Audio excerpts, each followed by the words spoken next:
सभी दोस्तों को सलाम नमस्ते। कहानी डिपो में आपका स्वागत है। मैं हूं दीपिका। कहानी का नाम है ओह ये नीली आंखें। कहानीकार हैं रमणिका गुप्ता। तो आइए शुरू करते हैं कहानी ओह ये नीली आंखें। ओह ये नीली आंखें। मैं कुछ बदहवास, कुछ हताश सी बुदबुदा उठी। दरअसल रेखा चिल्ला रही थी कि किचन में घुसकर बिल्ली सारा दूध पी गई है। वो उसे खदेड़ते हुए मेरे बेडरूम तक ले आई थी। मैंने उससे कहा, इसे मारो मत। एक टुकड़ा टोस्ट का तोड़कर मैंने जमीन पर फेंक दिया था। बिल्ली ने उसे खाकर पुनः मेरे हाथ में बचे हुए टोस्ट पर अपनी नीली आंखें गड़ा दी। जैसे ही मेरी आंखें उसकी आंखों से टकराई, मुझे परसों पहले बंबई से मद्रास की यात्रा करते समय नीली आंखों वाला सहयात्री याद आ गया। वो इस बिल्ली की ही तरह मेरी देह को ललचाई आंखों से टकटकी लगाए रात भर देखता रहा था। वैसे मुझे बिल्ली का यूं कातर होकर ताकना अजीब सा लग रहा था। आमतौर पर बिल्लियां कभी कातर नहीं होती, वे तो हिंसक होती हैं। वे प्रायः झपट्टा मारती हैं। कुत्ता ही एक ऐसा प्राणी है जो कातर होकर ललचाई नजरों से देखता रहता है। वो कभी झपटता नहीं मालिक के हाथ पर। इसीलिए मुझे प्रायः बिल्लियों से डर लगता है। खैर, अच्छे तो मुझे कुत्ते भी नहीं लगते, क्योंकि वे बहुत ही कातर होकर ताकते हैं। ये कातरता भी मुझ में उनके प्रति एक वितृष्णा पैदा करती है। फिर भी उनकी नजरों में कुछ प्यार या स्नेह जैसा कुछ जरूर होता है जो बरबस आकर्षित करता है, या कहूं अपनी तरफ खींचता है। बिल्ली की नजरें लालच से भरी मौके की तलाश में रहती हैं कि कब झपटें, कब छीने। वे सतर्क होने का समय भी नहीं देती। मेरी मां की आंखें बिल्ली जैसी ही बिल्लौरी थी, और भाई की भी। मेरी मां चालाक तो बिल्कुल ही नहीं थी, पर गुस्सा बहुत भरा रहता था उनकी आंखों में। मेरा बिल्ली आंखों वाला मुझसे तुरंत बड़ा भाई बहुत ही चालाक, चतुर और परले दर्जे का शैतान था। उसे मैं छोटा भाई कहा करती थी, हालांकि वो मुझसे बड़ा था। मुझे अपनी मां से बहुत डर लगता था। वो जब भी अपनी बिल्ली जैसी आंखों से गुस्से में भरकर मुझे या मेरे भाई बहनों को घूरती थी, तब हम सबकी तो जान ही निकल जाती थी। बिल्ली भी तो ऐसे ही घूरती है ना, इसीलिए मुझे बिल्लियों से बचपन से ही बहुत डर लगता है। मैंने तो कभी अपने घर में बिल्ली या कुत्ता पालने का शौक ही नहीं पाला। आज नीली आंखें देखकर मेरे मुंह से अकस्मात निकल गया, ओह ये नीली आंखें। और इस बिल्ली की भूरी भूरी, हरी हरी और कभी नीली नीली लगती आंखें देखकर मैं अतीत के गलियारे में घूरने लगी। आलोक का स्थानांतरण बंबई से मद्रास हो गया था। उन दिनों रेल में एयर कंडीशन डिब्बे नहीं लगा करते थे। ये सन 57 की बात है। अगर होते भी तो हमारी आर्थिक स्थिति ऐसी नहीं थी कि हम उनमें सफर करते। फर्स्ट क्लास में भी हम इसीलिए सफर कर रहे थे क्योंकि आलोक को सरकार की तरफ से स्थानांतरण होने पर परिवार के लिए फर्स्ट क्लास का रेल भाड़ा मिलता था। सो हम फर्स्ट क्लास के डिब्बे में सफर कर रहे थे। हमें 4 बर्थ वाले डिब्बे में 3 बर्थ मिली थी। ऊपर की बर्थ पर वो नीली आंखों वाला अजनबी, देसी पिता और जर्मन माँ का बेटा मद्रास से पहले स्टेशन तक जाने के लिए सफर कर रहा था। उसे अपने बाप से अपनी संपत्ति का हिसाब किताब करना था। बहुत ही मधुरभाषी, गोरा, छरहरा बदन, लंबा, वो अलबेला सा युवक बार बार मुझे अपनी तरफ आकर्षित कर ले रहा था। मैंने महसूस किया कि मुझे सायास अपनी आंखें उसकी तरफ से हटानी पड़ रही थी। हमने शाम को ट्रेन पकड़ी थी, इसीलिए हम घर से खाना बनाकर अपने साथ बांध लाए थे। दरअसल पेंट्री कार का खाना हमें बहुत महंगा लगता था, इसीलिए हम साथ में पराठे, आलू की सूखी सब्जी, अचार, यहाँ तक कि हरी मिर्च और प्याज भी अलग से साथ में ले आए थे। उसी नीली आंखों वाले ने भी हमारा खाना बड़े चटखारे लेकर बड़े ही चाव से खाया था। आलोक भी उससे खासा घुल मिल गया था। न जाने क्यों घूम फिरकर उसकी नीली नजरें मुझ पर गड़ जाती थी, जैसे कि वो आह्वान कर रही हूं उनमें समा जाने के लिए। खाने के बाद वो अजनबी मेरे सामने वाली बर्थ पर जा लेटा। वो अपनी आंखों पर बांह धरकर सतत मुझे देख रहा था। आलोक ठीक मेरे ऊपर वाली बर्थ पर थे। वे मुझे देख नहीं पा रहे थे। मेरी बच्ची मेरे सामने वाली निचली बर्थ पर सो रही थी। रात हो गई, बत्ती बुझा दी गई। बस एक नीला बल्ब जाग रहा था और जाग रही थी उसकी नीली आंखें। लगा जैसे कोई ऑक्टोपस मुझे जकड़ रहा है। लगा नीले समुद्र की नीली लहरें मुझे समेट रही हैं। लगा जैसे आकाश ने अपनी खिड़कियां खोल दी हैं और वो कह रहा है, आओ, आ जाओ, मेरी खिड़कियां खुली हैं। जैसे नीले आकाश की नीले पर्दों वाली खिड़कियां धड़ाम से खुल गई। वे मुझे बुला रही थी। रेल की खिड़की के बाहर अंधेरा जैसे सक पकाकर सरपट भाग रहा था। रेल के भीतर नीली रोशनी भोर की किरणों की तरह भरती जा रही थी। एक अजनबी, उसकी आंखों की इतनी जबर जकड़। मैंने अपनी देह चादर से ढक ली। लगा चादर भी नीली हो गई है। मैंने वर्जनाओं की सांकल लगानी चाहिए अपनी बेतहाशा भागती हांफती इच्छाओं पर, भावनाओं पर। मैंने अपनी सांसें रोक ली। मैं अपनी भावनाओं के दरवाजे बंद करने की कोशिश करने लगी, पर उत्तेजित उखड़ी उखड़ी सांसें बेकाबू हो दरवाजे की कीलें निकालकर पार कर गई और वे नीली आंखें संभवतः मुझसे भी ज्यादा उद्दंडता की हद तक बेकाबू हो रही थी। उन आंखों की नीलिमा सभी वर्जनाओं को पार कर मेरी देह के अंतरंग हिस्सों तक जा पहुंची थी। आलोक ऊपर वाली बर्थ पर है। इस एहसास की रेखा भी उस तरल पर ठंडी नीलिमा में खुलकर तिरोहित होने लगी थी। डिब्बे के खालीपन में मेरी बच्ची के होने का एहसास भी उन नीली आंखों की कोरों ने लील लिया था। नजर आ रही थी तो बस आंखों से झरती वो नीलिमा जो आलोक की किरणों से भिन्न थी। नीलिमा की वो फुहार सुंदर थी। रोशन तो नहीं कर पा रही थी, पर उसका नीलापन एक सुकून दे रहा था। उसके सौंदर्य से उत्तेजित हुई जा रही थी मेरी देह। मैं उन नजरों में समा जाना चाहती थी। कंपार्टमेंट में अंधेरा था। उस अंधेरे को चीरकर उसकी नीली पुतलियां मेरी देह को भेद रही थी। मैंने बहुत कोशिश की उन्हें नकारने की। करवट बदलकर सो गई मैं,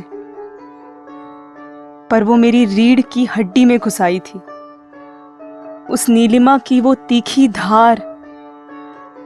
मैं ज्यादा देर करवट बदलकर सो न सकी।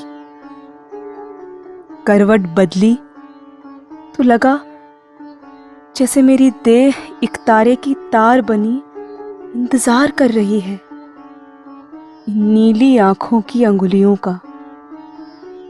इंतजार कि वो आए, बजाए मेरा एक तारा, कि बज उठे नीली आवाज में कोई गीत, कोई धुन, नीलिमा से सराबोर। तुम इतनी सुंदर क्यों हो? मैंने बिन बोले ही उन आंखों से पूछा था। नीलिमा मुस्कुरा उठी चुपचाप और झर गई उन आंखों की कोरों से। मुझे लगा शायद उन्होंने प्रतिप्रश्न किया था। क्या सचमुच हाँ, न जाने मेरे भीतर बैठी एक दीवानी स्त्री कब बोल पड़ी थी, क्यों बोल पड़ी थी। डरती क्यों हो? छुओ ना इन्हें, पी जाओ ना मेरी नीलिमा को अपने होठों से। पर मैं हकलाई थी। पर क्यों? उन आंखों ने ढीठ बनकर पूछा। ओह अजनबी, क्यों जकड़ लिया तुमने मुझे? मेरा पति साथ में है, मैं एक पत्नी हूं। तो क्या हुआ? सौंदर्य किसी की संपत्ति नहीं होता। तुम सौंदर्य की पारखी हो, परखोगी नहीं इसे। क्या कहेंगे लोग राह चलते जिस तिस पर मुग्ध हो जाने की इस आदत को? कहने दो, सुंदर असुंदर के पारखी सभी तो नहीं होते ना। मैंने चारों तरफ देखा, कोई जग तो नहीं रहा।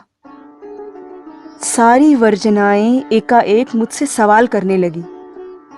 तो मर्यादा, वो भी तो कुछ होती है। रुको, रुक जाओ। एक आवाज आई। ये मेरे भीतर बैठी एक पत्नी की, एक गृहिणी की आवाज थी। फिर कोई चिल्ला उठी, अरे तुम्हारा पति ऊपर की बर्थ पर सोया है, उसके विश्वास को तोड़ोगी?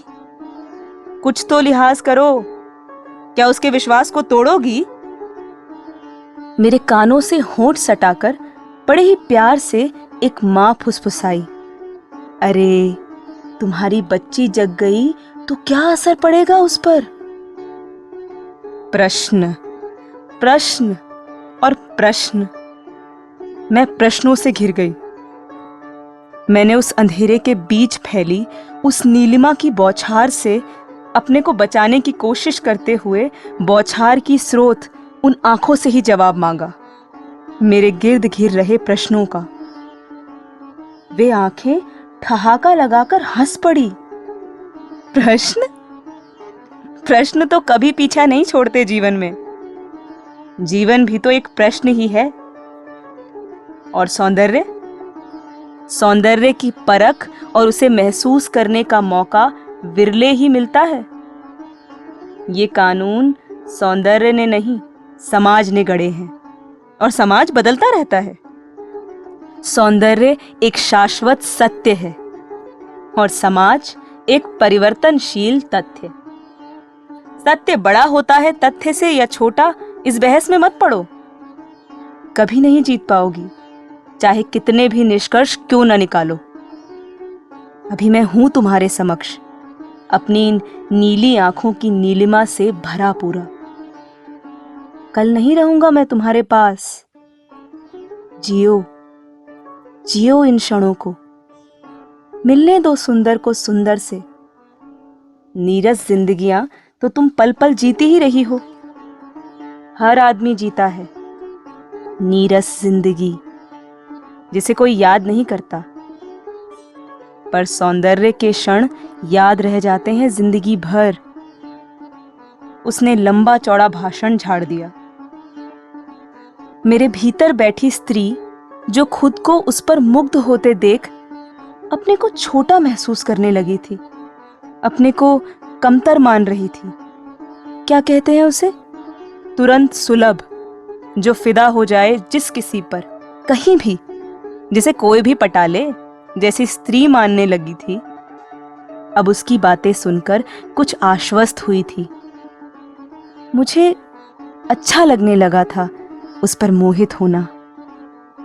मेरे भीतर ही भीतर एक बहस चल पड़ी थी। तभी एक आवाज हृदय के किसी गहरे कोने से आई, जैसे प्रतिध्वनि हो।